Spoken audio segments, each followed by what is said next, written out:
सोनम वांगचुक की मांगे साफ हैं। नीट अंडरग्रेड 2026 पेपर लीक से और बाकी कॉम्पिटिटिव एग्ज़ाम्स की रेगुलरिटीज से जो स्टूडेंट्स अफेक्ट हुए हैं उसकी अकाउंटेबिलिटी सरकार ले।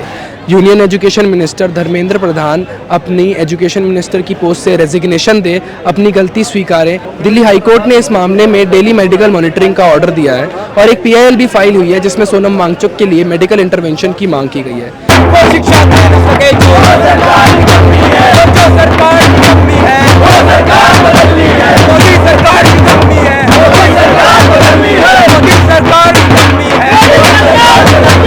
आइए यहाँ पर आकर हम और लोगों से भी उनका ओपिनियन जानते हैं, जानने की कोशिश करते हैं उन लोगों की इस प्रोटेस्ट को लेके क्या मान सकता है, क्या थॉट्स हैं, उनका इस पे क्या ओपिनियन है और क्या टेक है, ये समझने की कोशिश करते हैं। तो आइए लोगों से मिलते हैं, उनसे बातचीत करते हैं। इस प्रोटेस्ट पर आप आए हो, कितने दिन से आए हो? मेरा पहला दिन है, आज सुबह आया हूँ 7 बजे।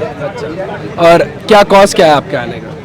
मेरा कॉज तो भाई मेनली अगर सच बताऊं तो मैं सोनम वांगचुक जी को देखने आया था। आज चला जाऊंगा, फिर 20 को फिर वापस आऊंगा। 20 को जो चलो संसद मूवमेंट हो रहा है उस पर आप आएंगे? आएंगे, बिल्कुल आएंगे। अच्छा, और उस पर आपका क्या टेक क्या है, उस मूवमेंट पे क्या टेक है आपका? इस बार अकेले आए हो तो 3-4 लोगों को साथ में लेके आऊंगा। सही बात सिर्फ नीट पेपर लीक की मुद्दे की नहीं है ना, चाहे वो सड़क हो, चाहे शिक्षा हो, स्वास्थ्य हो, सभी कलेक्टिव मुद्दे हैं। ये बस एक नेशनल प्लेटफॉर्म मिल रहा है कि जहाँ पे तुम आके बोल सको पेपर लीक हुआ, क्या सरकार ने कभी बोला कि हमसे गलती हुई है, हम सुधार करेंगे। यहाँ पे एक आदमी इस 45 डिग्री के उसमें, हम 26 साल के हैं, दो घंटे में हमारी हालत ख़राब हो रही है। यह आदमी 19 दिन से भूखा बैठा है। जब अन्ना आंदोलन हुआ था, हमें याद है, हम 2500 किलोमीटर दूर भी हम हाथ में मशाल लेके आंदोलन का हिस्सा बने थे, छोटे बच्चे थे।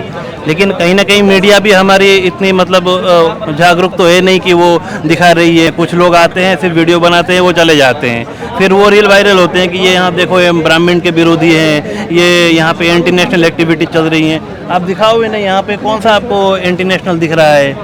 कारण तो बहुत सारे हैं। मैं पॉलिटिकल साइंस स्टूडेंट हूँ, तो मेरी तो रगों रगों में ये मतलब चीज़ है कि क्वेश्चन करना। और अब तो हॉट पॉइंट बन चुका है कि मतलब ऐसा मुद्दा उठ चुका है कि अब कोई डिनाई नहीं कर सकता कि कोई ऐसा मुद्दे पे बात कर रहे हैं कि जो ज़रूरी ना हो। हर किसी के हर घर का मुद्दा बन चुका है शिक्षा।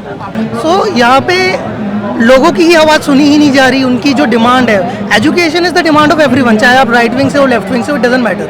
ठीक है, आपके बच्चे भी होंगे, उनको भी पढ़ना होगा, किसी और के भी होंगे, उनको भी पढ़ना है। So that is a common problem. But still उसमें भी अगर हम डिवाइड होने लग जाएं एंड गवर्नमेंट उसको भी ना सुने, then what is the point of democracy? तो उनके लिए तो मतलब यहाँ सर्वाइव करना एकदम मौत से ही खेलना है, लेकिन सरकार जो है इसको बिल्कुल सीरियस नहीं ले रही है। मतलब इस्तीफा तो दूर की बात, एक रिस्पॉन्स ही दे दे कि हम इस पे कार्रवाई करेंगे तो उतना भी शायद काफ़ी हो, बट ऐसा कुछ हो नहीं रहा है।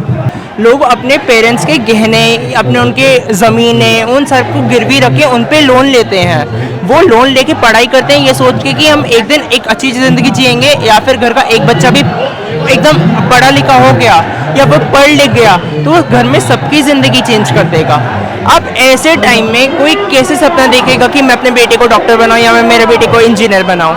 यहाँ पे जब कोई अकाउंटेबिलिटी नहीं लेने को तैयार है, आप कैसे ये सोच सकते हैं? यही सारे रीजंस हैं सर, जिसलिए सबको फोर्स होना पड़ा that we should all come together. जैसा कह रहे हैं कि पहला पेपर जब हमने दिया 3 मई को, तो पेपर दे के निकले तो मेरा भी स्कोर 583 आ रहा था और एक उम्मीद थी कि क्या बोलते हैं इस नंबर पे कैटेगरी वाइज मिल करके क्या बोलते हैं काउंसलिंग करा करके एक अच्छा स्कोप इसमें दिख रहा था कि कॉलेज मिल सकता है, उम्मीद थी हमें। लेकिन पेपर अचानक से हो जाता है कि पेपर पता चलता है कि पेपर लीक हो गया है। फ्रस्ट्रेशन एक तो पहली बात होती है और ऊपर से क्या बोलते हैं हमें मालूम ही नहीं है, पहला अटेम्प्ट दे रहे थे तो बहुत सारी चीज़ें भी नहीं मालूम है कि अब क्या करना है। 2 दिन से हंगर स्ट्राइक पे था तो मेरे को ऑलरेडी मैं रात को आज हंगर स्ट्राइक पे हो? नहीं यार, मैंने रात को ही तबीयत खराब हो गया था। तो मैं बता रहा हूँ, पुलिस वाले ने इतनी हेल्प की, मुझे ले गया अस्पताल, सारे इलाज करवाया जल्द। तो यहाँ के पुलिस बहुत अच्छे हैं। ये सोशल मीडिया पे कुछ भी नैरेटिव बनाया जाए कि नहीं पुलिस सपोर्ट नहीं करेंगे, एक्चुअली यहाँ के लोग बहुत सपोर्ट कर रहे हैं। मेरी ऑलरेडी अभी भी हालत थोड़ी ख़राब है। लोगों में सवाल पूछने का एक जज्बा पैदा हो गया है। हम ये कह सकते हैं कि शायद जो युवा पहले सवाल पूछने से डरता था, या शायद जिसके लिए सवाल पूछना फर्स्ट प्रायोरिटी नहीं थी, आज वो सवाल पूछ रहे हैं, लोग सवाल पूछ रहे हैं, लोग अकाउंटेबिलिटी की बहुत डिमांड कर रहे हैं। लोग चाह रहे हैं कि सरकार आए, एटलीस्ट बात करे, अकाउंटेबिलिटी ले, अपनी गलती है तो गलती माने। लोगों से हमने बात करी, हमें कई लोगों ने, काफ़ी सारे सेक्ट ने कहा कि अकाउंटेबिलिटी मान लेने से कोई छोटा नहीं हो जाता है, जो कि बात एग्रीएबल है। लोग अपनी गलती मान सकते हैं, गलतियाँ सबसे होती हैं और अपनी गलती मानने से ही इंसान बेटर होता है। जैसे आम समाज में क्या होता है कि आदमी भगत सिंह के चेहरे से उन्मादी हो जाता है, उनके विचारों को नहीं जानता कि भगत सिंह चाहते क्या थे। असल में उनका आइडिया ऑफ इंडिया क्या था, आइडिया ऑफ वर्ल्ड क्या था, वो दुनिया को कैसा देखना चाहते थे।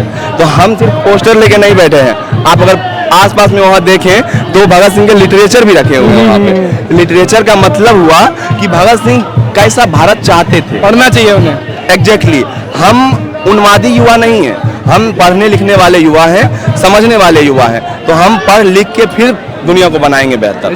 प्रॉब्लम ये है कि इन सारी चीज़ों में जो परिवर्तन होना चाहिए, और जो बच्चे मरे हैं, जो इंस्टीट्यूशनल मर्डर हुआ है एक ऐसी व्यवस्था के कारण वो लोग मर गए हैं, वो तो कभी वापस आने वाले नहीं है। तो ये व्यवस्था कंटिन्यू ना रहे।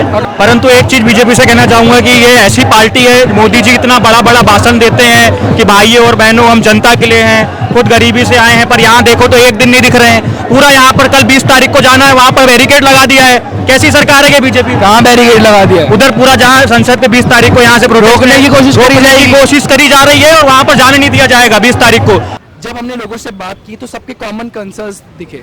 लोग चाहते हैं कि सरकार अकाउंटेबिलिटी ले, अपनी गलती को माने, अपनी गलती को स्वीकार करे। लोग चाहते हैं कि government, ruling government Sonam Wangchuk जैसे एनवायरमेंटलिस्ट, एक्टिविस्ट, रिफॉर्मर की बात को पूरी तरीके से नज़रअंदाज ना करे।